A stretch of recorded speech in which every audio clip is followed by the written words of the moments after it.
閱讀小劇場，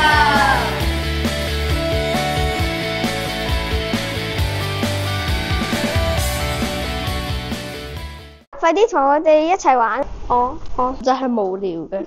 我知咩係關懷。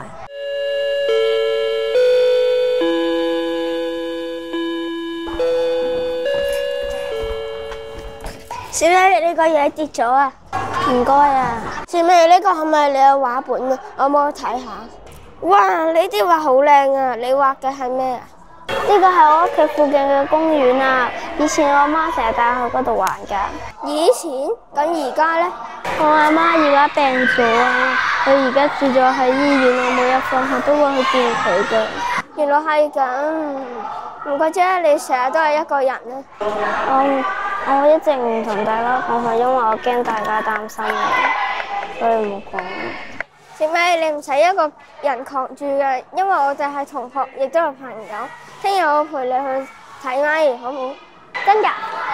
當然，我仲可以幫你畫添，雖然我畫得唔係太好。